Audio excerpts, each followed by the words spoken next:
देखो बच्चों, ये अपनी 10th क्लास का सेकंड वीडियो है। फर्स्ट क्लास में अपन ने रे डायग्राम्स के से इमेज फॉर्मेशन के बारे में बात कर ली थी, दोनों कॉनकेव मिरर और कॉन्वेक्स मिरर के बारे में। ठीक है, आज अपन बात करेंगे दो इम्पोर्टेंट डेरिवेशंस के बारे में। ठीक है ना, इसके बारे में बात करेंगे, दो इम्पोर्टेंट डेरिवेशन जो अपने एग्जाम पॉइंट ऑफ व्यू से बहुत ज़्यादा इम्पोर्टेंट है, तो आपको अच्छे से समझना है। ठीक है, देखो आपके पास में ये मान के चलो एक मिरर है। ये कौन सा मिरर है? कॉनकेव मिरर है। तो मैंने इसके बाहर की साइड क्या कर दी है? पॉलिश कर दी है बाहर की साइड। ये प्रिंसिपल एक्सिस, ये पॉइंट P पोल, ये पॉइंट F फोकस, और ये आपका होता है सेंटर ऑफ कर्वेचर। ये वाली डिस्टेंस को अपन बोलते हैं रेडियस ऑफ कर्वेचर, और ये वाली डिस्टेंस को अपन बोलते हैं फोकल। मान के चलो यहाँ पे आपका ऑब्जेक्ट रखा हुआ है और यहाँ पे आपकी इमेज बन रही है। तो ये जो डिस्टेंस है इसको बोलते हैं अपन ऑब्जेक्ट डिस्टेंस, U से डिनोट करते हैं। ये क्या आपकी ऑब्जेक्ट डिस्टेंस है। और यहाँ पे ये इमेज बन रही है, इस वाली डिस्टेंस को बोलते हैं अपन V, या इसको बोलते हैं अपन इमेज डिस्टेंस। V क्या होता है आपका? Image distance. P के बारे में आपको पता है, P पोल होता है, F फोकस है, C सेंटर ऑफ कर्वेचर है, स्मॉल f फोकल लेंथ है, R रेडियस ऑफ कर्वेचर है, U ऑब्जेक्ट डिस्टेंस है, और स्मॉल v आपके पास में ऑब्जेक्ट डिस्टेंस। ठीक है ना। तो अपने को इनके साइंस के बारे में बात करने की, कब पॉजिटिव लेना है कब नेगेटिव लेना है। तो अगर आप ये चीज़ें ध्यान नहीं रखोगे तो आपके न्यूमेरिकल सही नहीं होंगे सोल्व, ध्यान रखना। तो जैसे अपन मैथ्स में पढ़ते हैं, ये एक्सिस होते हैं 4, x, x डैश, y और y डैश। x आपका पॉजिटिव होता है, ऐसे y आपका क्या होता है? पॉजिटिव। x डैश क्या होता है आपका? नेगेटिव। y डैश क्या होता है? नेगेटिव। कॉमन ऑब्जर्वेशन देखें तो ओरिजिन से अगर अपन राइट साइड में मूव कर रहे हैं, किधर मूव कर रहे हैं? राइट में, तो अपन कैसे डायरेक्शन लेंगे? पॉजिटिव। अगर लेफ्ट में मूव कर रहे हैं तो क्या लेंगे? नेगेटिव। अगर अपवर्ड डायरेक्शन में जाएंगे तो पॉजिटिव, डाउनवर्ड डायरेक्शन में जाएंगे तो नेगेटिव। कोई दिक्कत है? नहीं है। देखो फिर मिरर के लिए जितनी भी डिस्टेंस मेजर करनी है सारी की सारी पोल से मेजर करते हैं। कहाँ से मेजर करते हैं अपन? पोल से। ठीक है, अगर मेरे को ऑब्जेक्ट डिस्टेंस मेजर करनी है तो मैं यहाँ से ऐसे मेजर करूंगा। अगर इमेज डिस्टेंस मेजर करनी है तो मैं यहाँ से ऐसे मेजर करूंगा। फोकल लेंथ कैलकुलेट करना है तो इधर। जो भी डिस्टेंस मेजर करेंगे वो कहाँ से मेजर करेंगे अपन? पोल से मेजर करेंगे। ठीक है, अगर अपन पोल के लेफ्ट साइड में आ रहे हैं तो नेगेटिव, पोल के राइट साइड में मूव कर रहे हैं तो पॉजिटिव, पोल के अपवर्ड डायरेक्शन में जा रहे हैं तो पॉजिटिव, पोल के डाउनवर्ड डायरेक्शन में जा रहे हैं तो नेगेटिव। तो देखो सबसे पहले अपन मैं बात करूं मैं ऑब्जेक्ट डिस्टेंस के बारे में। ठीक है, U कॉनकेव मिरर के लिए देखो पोल्स में लेफ्ट हैंड साइड में आ रहा हूं तो वो कैसा हो जाएगा आपका? नेगेटिव। इमेज डिस्टेंस V के बारे में बात करूं तो वो भी लेफ्ट हैंड साइड में, तो ये भी कैसा हो जाएगा आपका? नेगेटिव। ये कॉनकेव मिरर के बारे में बात कर रहे हैं अपन। फोकल लेंथ सेम, पोल से लेफ्ट हैंड साइड में मेजर कर रहे हैं तो स्मॉल f भी कैसा हो जाएगा? नेगेटिव। हाइट ऑफ ऑब्जेक्ट ये h है, ऑब्जेक्ट ऊपर की तरफ रखा हुआ है तो अपर डायरेक्शन क्या होती है आपकी? पॉजिटिव। और h dash height of image नीचे की तरफ है तो कैसा हो जाएगा? नेगेटिव। सारी की सारी डिस्टेंस पोल से मेजर करनी है। पोल के अगर अपन लेफ्ट साइड में मूव करेंगे तो नेगेटिव, पोल के राइट साइड में मूव करेंगे तो पॉजिटिव। ऐसे ही अपर डायरेक्शन में मूव करेंगे प्रिंसिपल एक्सिस से तो पॉजिटिव, डाउनवर्ड डायरेक्शन में जाएंगे तो नेगेटिव। तो U नेगेटिव हो गया, V negative, F negative, H positive और H डैश क्या हो गया आपका? नेगेटिव हो गया। ये कॉनकेव मिरर के बारे में बात हो गई। ऐसे अगर मैं कॉन्वेक्स मिरर के बारे में बात करूं, कॉन्वेक्स मिरर के बारे में बात करूं तो साइन कन्वेंशन क्या होंगे वो देख लेते हैं एक बार। ये आपका कॉन्वेक्स मिरर है, ऐसे इधर अपन ने पॉलिश कर दी इसके, ये इसके प्रिंसिपल एक्सिस हो गई। यहाँ पे ऑब्जेक्ट रखा हुआ है, एक लाइट रे ऐसे आएगी, ये इसको ऐसे कन्वर्ज कर दे, डाइवर्ज कर देगा, अपन इसको फोकस से पास कराएंगे। दूसरी रे को अपन पास कराते हैं सेंटर ऑफ कर्वेचर से, यहाँ पे बनेगी आपकी इमेज। ठीक है, ये आपका हो गया पोल। अब U देखो लेफ्ट हैंड साइड में मेजर करना है तो कैसा हो जाएगा? Negative. V image distance, image right hand side में मेजर करेंगे तो कैसे मिलेगा आपको? पॉजिटिव। फोकल लेंथ पोल के राइट हैंड साइड में तो ये भी कैसा हो जाएगा आपके पास में? पॉजिटिव। हाइट ऑफ ऑब्जेक्ट क्या है, अपवर्ड डायरेक्शन में, तो ये भी कैसा हो जाएगा, पॉजिटिव। और हाइट ऑफ इमेज भी किधर है, अपवर्ड डायरेक्शन में, तो ये भी कैसा हो जाएगा, पॉजिटिव। कॉन्वेक्स मिरर में सिर्फ और सिर्फ यू नेगेटिव होता है, जबकि कॉनकेव मिरर में सिर्फ और सिर्फ हाइट ऑफ ऑब्जेक्ट पॉजिटिव होती है। ध्यान रखेंगे ये बात, ठीक है। तो लिख लेना, अभी मैं दोनों का कंपैरेटिव ग्राफ लिख देता हूँ आपके पास में। Parameter, concave mirror, convex mirror, height image object distance सबसे पहले यू, कॉनकेव में कैसा, नेगेटिव, कॉन्वेक्स में भी कैसा, नेगेटिव। इमेज डिस्टेंस के बारे में बात करें तो ये कैसे मिलेगा आपको, नेगेटिव, इधर कैसा मिलेगा, पॉजिटिव। फोकल लेंथ के बारे में बात करें, negative, positive. Height of image, height of image कैसा मिलेगा आपको, पॉजिटिव, और यहाँ पे भी positive. Sorry, height of object. Then मैं बात करूंगा हाइट ऑफ इमेज के बारे में।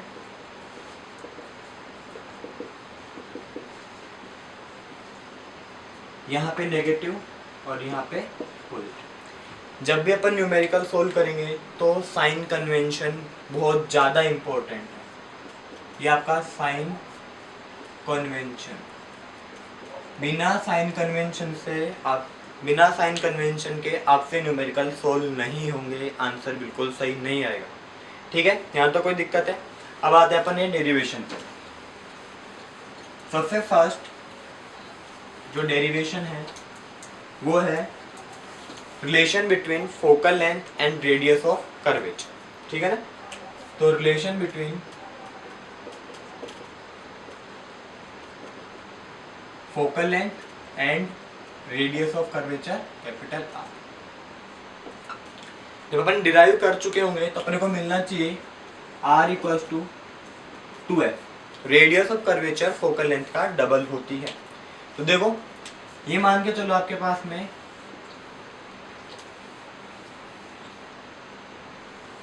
एक कॉनकेव मिरर है, इसके इधर मैंने क्या कर दिए, पॉलिश। ये ऑब्जेक्ट रखा, ये प्रिंसिपल एक्सिस हो गई, सॉरी ये पोल हो गया। एक लाइट रे प्रिंसिपल एक्सिस के पैरेलल आ रही है, तो रिफ्लेक्शन के बाद कहाँ से जाएगी, वो आपके फोकस से। और मैं नॉर्मल ड्रॉ करूं, और मैंने बताया था कि जो भी लाइट रे सेंटर ऑफ कर्वेचर से पास होती है वो एज ए बिहेव करती है नॉर्मल। तो ये हो गया आपका नॉर्मल, ये हो गई आपकी इंसिडेंट रे, ये हो गई आपकी रिफ्लेक्टेड रे, ठीक है। यहां से पॉइंट ले लेते हैं, ये परपेंडिकुलर ड्रॉ किया अपन ने, तो देखो डिस्टेंस बहुत कम है, तो पोल को अपन यहाँ पे मेजर करना। ये वाला एंगल इंसिडेंट रे नॉर्मल के बीच का एंगल क्या होता है आपका आई, और नॉर्मल और रिफ्लेक्टेड रे के बीच का एंगल क्या होता है आर। और अपने को पता है एंगल आई इक्वल्स टू कितना होता है, एंगल आर होता है। आर की जगह मैं क्या लिख सकता हूँ, आई लिख सकता हूँ, ठीक है। और आपको पता है कि दो पैरेलल लाइंस अगर जेड बनाती है तो ये वाले एंगल्स क्या होते हैं आपके, इक्वल होते हैं, ठीक है ना। इंटीरियर एंगल्स क्या होते हैं, इक्वल होते हैं। तो इसका मतलब ये वाले दोनों एंगल्स क्या होंगे आपके पास में, इक्वल होंगे। तो ये किसके बराबर आएगा आपके पास में, 2i के बराबर, और ये आएगा आपके i के बराबर। यहाँ तक कोई दिक्कत है, डायग्राम समझना बहुत ज़्यादा इंपॉर्टेंट है। इसके अलावा अगर ये समझ में नहीं आया तो आगे कुछ समझ में नहीं आया। देखो एक लाइट रे पैरेलल आई, रिफ्लेक्शन के बाद कहाँ से पास होगी, आपके फोकस से पास होगी। सेंटर ऑफ कर्वेचर को अगर मैं इस पॉइंट ऑफ कॉन्टेक्ट से टच कराऊंगा तो एज ए नॉर्मल बिहेव करेगा। इंसिडेंट रे और नॉर्मल के बीच के एंगल को एंगल ऑफ इंसिडेंस आई बोलते हैं। रिफ्लेक्टेड रे और नॉर्मल के बीच का एंगल क्या होता है, आर होता है। एंगल आई और एंगल आर दोनों बराबर होते हैं, लास्ट क्लास में पढ़ा था। आई को किसके इक्वल रख दिया अपन ने, आर के इक्वल रख दिया, ठीक है। इंटीरियर एंगल इक्वल होते हैं, तो ये पूरा एंगल इसके इक्वल हो गया। आई प्लस आई कितना हो गया, 2i, तो ये 2i हो गया। और ये वाला एंगल इसके बराबर हो गया, ऐसे देखो, तो ये आई हो गया। ठीक है, अब अपन लेते हैं triangle M P f. In triangle M P F tan theta equals to कितना होता है, perpendicular upon base, perpendicular upon base. तो टेन थीटा इक्वल्स टू कितना होगा, perpendicular M P base p f. ठीक है, ऐसे दूसरा ट्राइंगल ले लेते हैं, in triangle M P C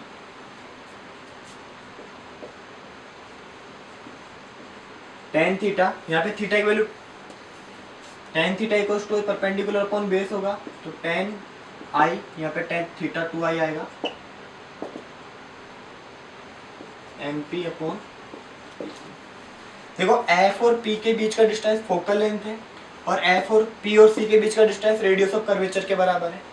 तो tan two I equals to कितना हो गया, एम पी अपॉन एफ, और टेन आई इक्वल्स टू कितना हो गया, एम पी अपॉन आर। ठीक, सबसे इंपॉर्टेंट लाइन जो है वो ये है, if angle is very small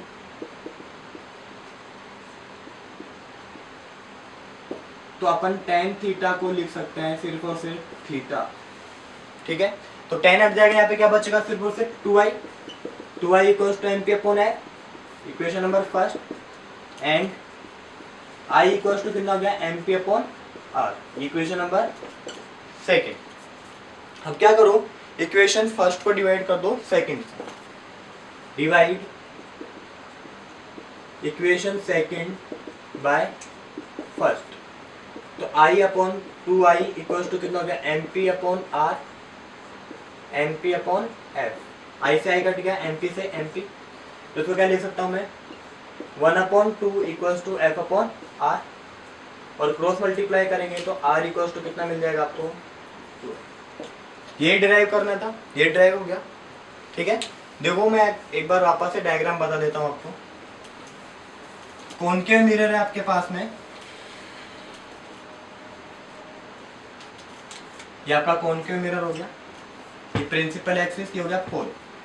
ये एक लाइट रे आई जो कि प्रिंसिपल एक्सिस के क्या है, पैरेलल है, और रिफ्लेक्शन के बाद ये कहाँ से जाएगी, आपके फोकस से। पॉइंट आपका एफ हो गया।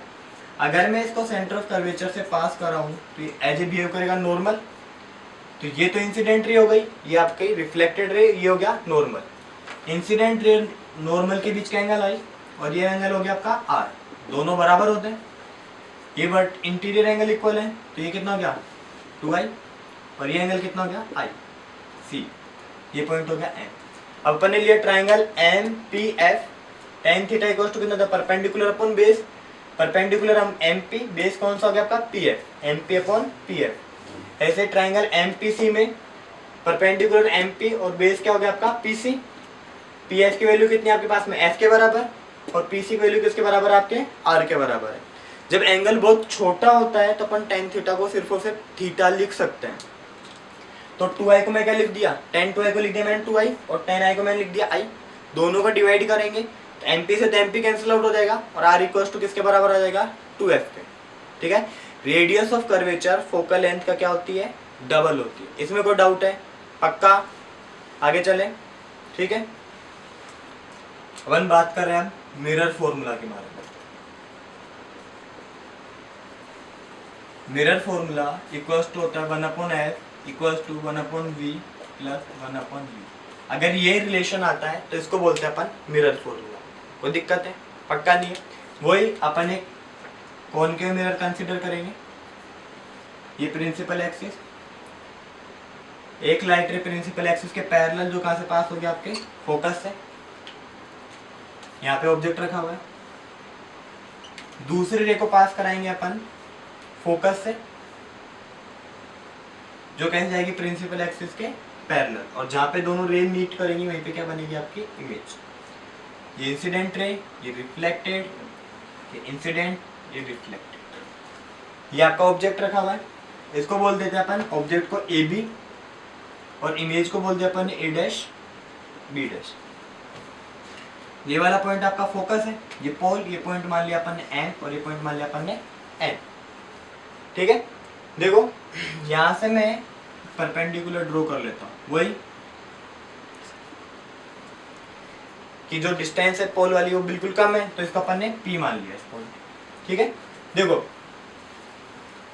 ट्रायंगल ABF और ट्रायंगल PNF 1 और 1 डैश एंड 2 एंड 2 डैश कैसे ट्रायंगल आपके सिमिलर ट्रायंगल्स हैं। कैसे ट्रायंगल्स हैं? Similar triangle. तो मैं यहाँ से शुरू करता हूँ। अपन ने माना देखो कि ए बी एक ऑब्जेक्ट है, इससे एक लाइट रे प्रिंसिपल एक्सिस के पैरेलल आई जो कहाँ से गई? फोकस से।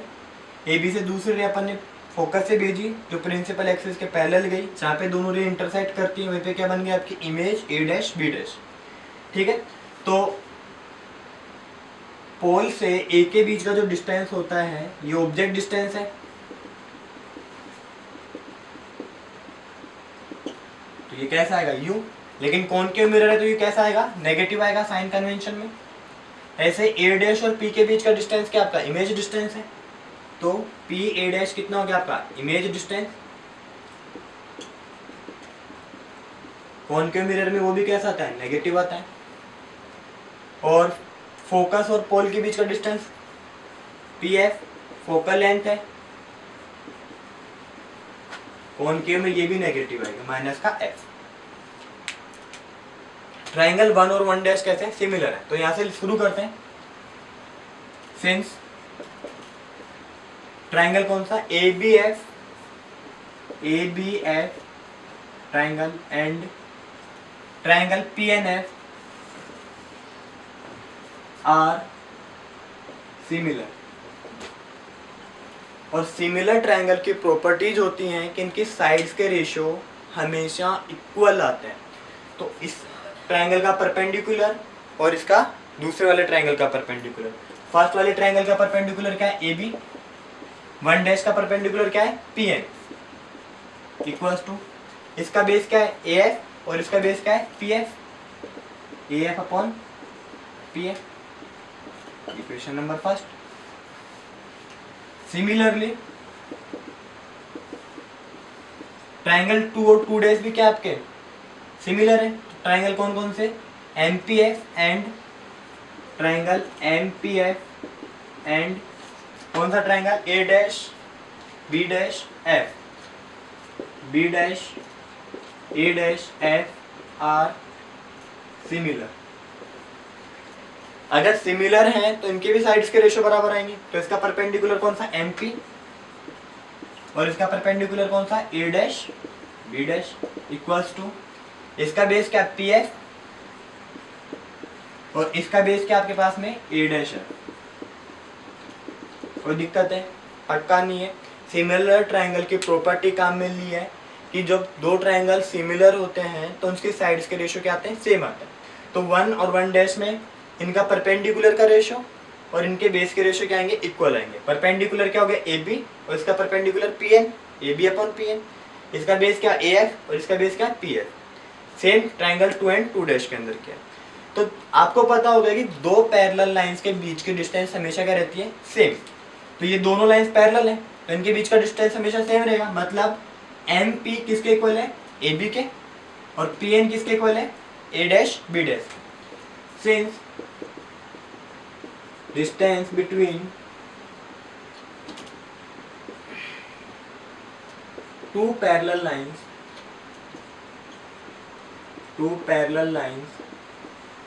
is always constant। हमेशा क्या रहती है? सेम रहती है, फिक्स रहती है। तो अपन क्या लिख सकते हैं? hence MP equals to AB and NP equals to क्या लिख सकते हैं? A dash B dash. MP equals to A B, PN equals to A dash B dash. कोई दिक्कत है? इक्वेशन नंबर फर्स्ट और सेकंड में देखो, रख दो। PN की जगह क्या रख देंगे अपन? A dash B dash.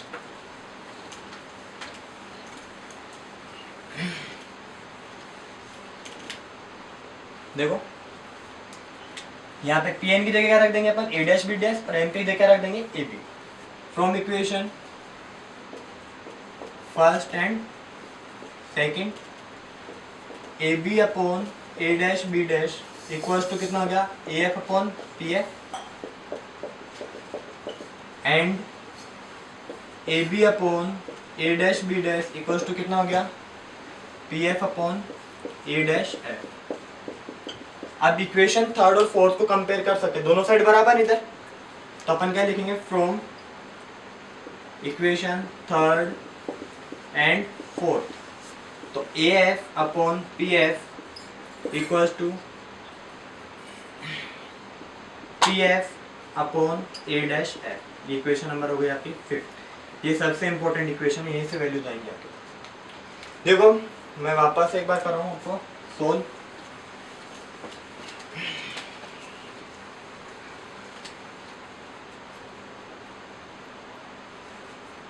ये आपके पास में कौन क्यों मिरर, ये प्रिंसिपल एक्सिस, ये हो गया आपका पोल।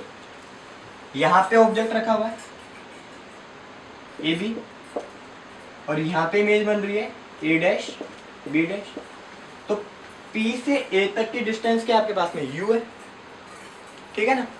P से A तक की डिस्टेंस कितनी है आपके पास में U, और A डैश से P तक की डिस्टेंस कितनी है आपके पास में V। तो अगर मेरे को ये वाली डिस्टेंस निकालनी है, और यहाँ पे आपके पास में F है, अगर मेरे को AF निकालना है, कितना निकालना है, AF कितना मिलेगा, देखो AP माइनस PF के बराबर मिलेगा, तो कितना हो जाएगा U माइनस एफ।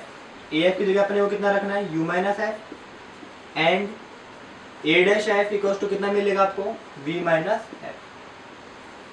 सेम ये पूरा V है, F माइनस कर देंगे, ये A डैश एफ मिल जाएगा कि नहीं मिल जाएगा। यहाँ पे वैल्यूज रखनी है अपने को बस, और कुछ नहीं करना।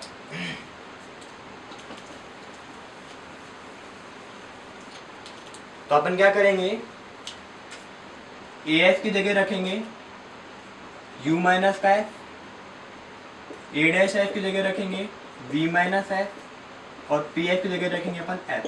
साइन कन्वेंशन लगेंगे तो ये माइनस कहाँ आ जाएगा, minus minus minus. So values रखो, A F equals to minus U minus F upon minus F equals to minus F upon V minus F. Minus है माइनस कर दिए, मल्टीप्लाई कर दो, cross multiply, U minus F देखो into V minus F equals to हो गया आपका पास में एफ स्क्वायर। मल्टीप्लाई करो, U को V से मल्टीप्लाई करेंगे तो कितना हो जाएगा, UV minus UF minus VF plus F square equals to F square. F square से एफ स्क्वायर कट गया, तो UV इक्वल्स टू कितना हो गया, UF प्लस VF, ठीक है। Divide above equation by UVF, किससे डिवाइड कर दो पूरी इक्वेशन को, UVF से। तो UV upon UVF equals to UF upon UVF plus VF upon UVF। UV से UV कैंसिल, UF से UF, VF से VF। तो यहाँ से आपको क्या मिलेगा, देखो 1 upon F equals to 1 upon V plus 1 upon U। यही क्या होता है आपका मिरर फॉर्मूला होता है।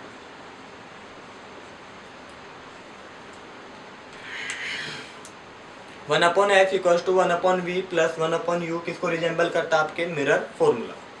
कोई दिक्कत है, ठीक है। थोड़ा सा है, लेंथी भी है, ध्यान से पढ़ना एक बार इसको अच्छे से। अब अपन बात करते हैं मैग्निफिकेशन के बारे में।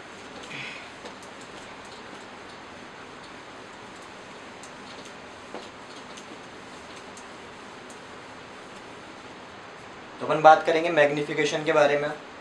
मैग्निफिकेशन इक्वल्स टू होता है height of image to the height of object.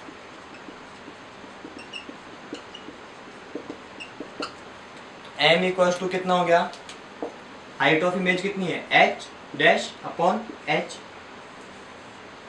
ये तो फर्स्ट। और मिरर के केस में अपन m इक्वल्स टू ले सकते हैं minus v upon u।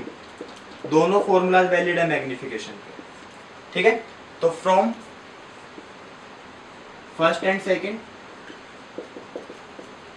h dash upon h equals to कितना हो गया, minus v upon u। Magnification mirror formula के लिए, ठीक है। और आपको पता ही है r इक्वल्स टू कितना होता है, 2f होता है, one upon V equals to कितना होता है, one upon U, sorry one upon F equals to कितना होता है, one upon V plus one upon U. तो ये आपके पास में टोटल 3 फॉर्मूला है, 2 ये और 1, ठीक है। अब इसके बाद में मिरर के न्यूमेरिकल्स बचेंगे, रिफ्लेक्शन अपना कंप्लीट हो जाए, ठीक है।